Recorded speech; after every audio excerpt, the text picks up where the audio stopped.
हरिओम. भगवद्गीता बोध. योगदास श्री जयगणेश जोशी यांनी केलेले निरूपण. अध्याय 2. सांख्ययोग. ओम श्री परमात्मने नमः. अथ द्वितीयोऽध्यायः. जय योगेश्वर. परम आत्म्याला नमस्कार. आता 2 अध्याय पाहूया. श्लोक क्रमांक 1. संजय उवाच. तं तथा कृपया आविष्टम् अश्रुपूर्णाकुलेक्षणं विषिदन्तम् इदं वाक्यम् उवाच मधुसूदनः. संजय म्हणाला, तशा प्रकारे तिथे दयार्द्र बुद्धीने नेत्रांमध्ये पाणी आल्यामुळे पाहू शकत नसलेल्या आणि विषाद करत असलेल्या अर्जुनाला मधुसूदन सांगू लागले. तम तथा कृपया आविष्टम. तशा प्रकारे तिथे म्हणजे मागील अध्यायात अर्जुनाची जी परिस्थिती झाली आहे ती येथे लक्षात घ्यायची आहे. अर्जुनाला स्वजनांचा मोह झाला.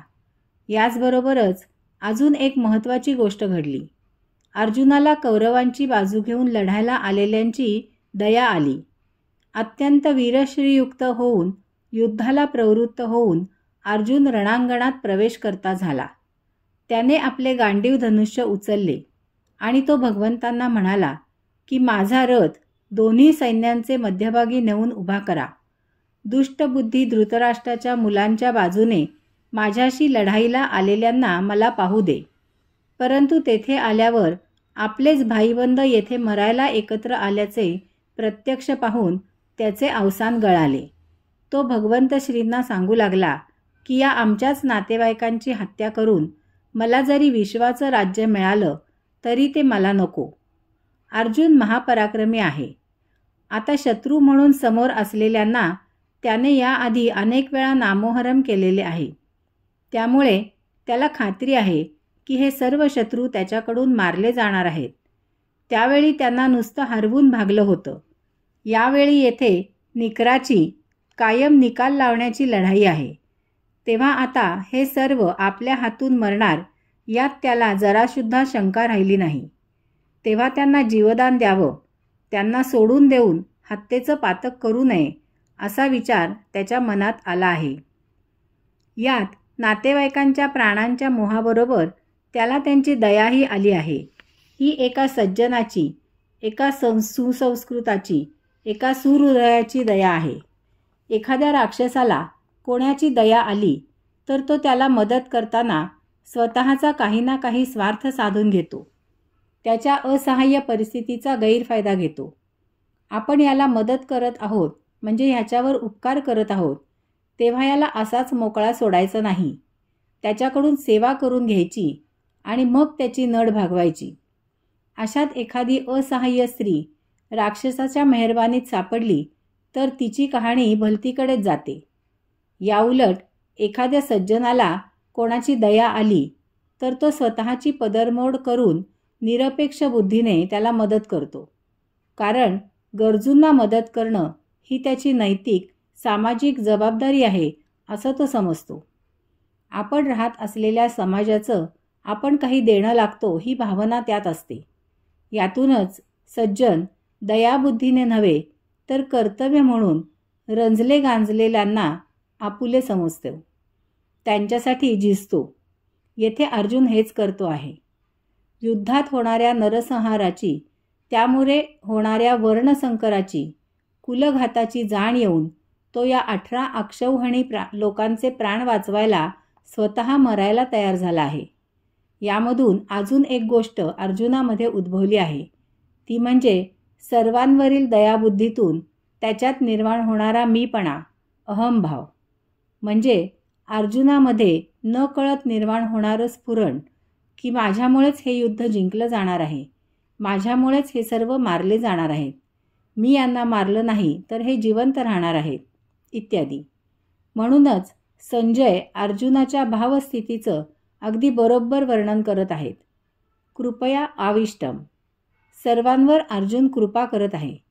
त्यांना जीवदान देत आहे. त्यांना ठार मारण्याचा विचार त्याने सोडून दिला आहे.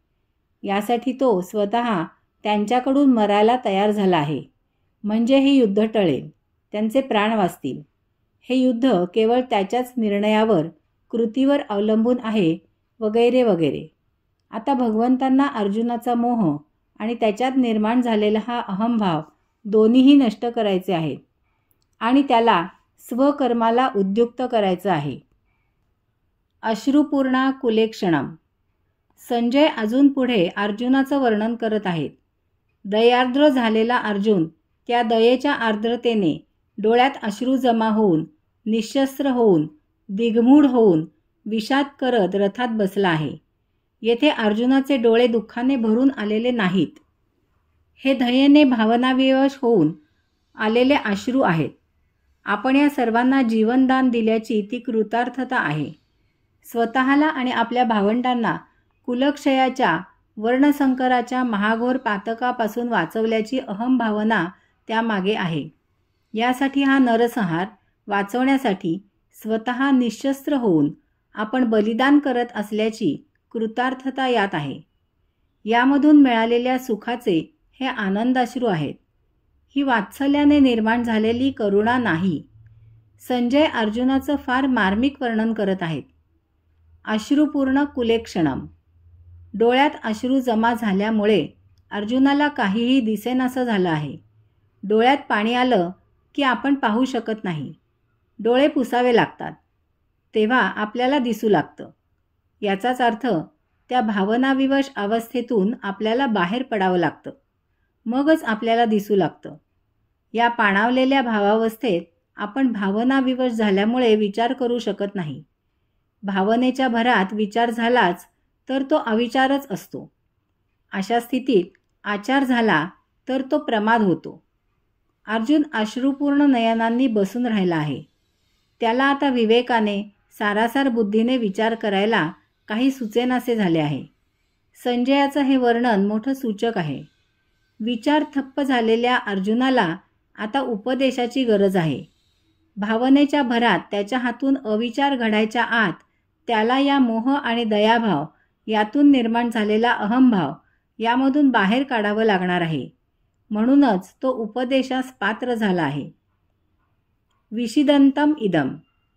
अर्जुनाचे डोळे वात्सल्याने, करुणेने भरून आले असते तर तो निःशस्त्र झाल्यावर तेथून निघून गेला असता किंवा शत्रूच्या स्वाधीन झाला असता. मायेच्या प्रेमात वात्सल्य, करुणा भरून येते. यात मनुष्य स्वतःचं काय होत आहे याचा विचार करत नाही. तो वात्सल्याचं भरतं आलेल्याचं भलं करून मोकळा होतो. पण तसं न करता तो विषाद करत आहे. म्हणूनच तो तिथे बसून राहिला आहे. आपल्या मनाप्रमाणे काही घडलं नाही आणि अशावेळी आपण जर योग्य निर्णय घेऊ शकत नसलो तर आपण नुसते चुटपुटत बसतो.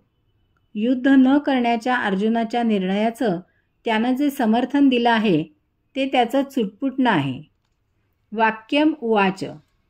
अशा या विषाद करत बसलेल्या अर्जुनाला भगवंत श्री निश्चित रूपात आता काही सांगणार आहेत. भगवंत श्री म्हणाले असं संजय म्हणत नाही. भगवंत श्री अर्जुनाला सांगणार आहेत. म्हणण्यामागे समोरच्याने ते ऐकावे अशी अपेक्षा नसते. सांगण्यात आपलं सांगणं समोरच्यावर बिंबवावं असा प्रयत्न असतो. यामधून त्यानं काही घ्यावं असा उद्देश असतो. मधुसूदनहा. मधु नावाच्या राक्षसाला ठार मारल्यामुळे भगवंत श्रींना मधुसूदन असं नाव प्राप्त झालं आहे. मधु नावाच्या राक्षसाला ठार मारलं तसं तेथे भगवंत श्रींनी अर्जुनाच्या मनात स्वजनमोह, शत्रूविषयी दयाबुद्धी, त्यामुळे त्यातून त्याच्यात निर्माण झालेला अहंभाव, योग्य अयोग्य कळत नसल्यामुळे तो करत असलेला विषाद इत्यादी अर्जुनातील रिपुयुक्त राक्षसाचा भगवंत श्रींनी निप्पात करावा अशी अपेक्षा आहे. हरिओम.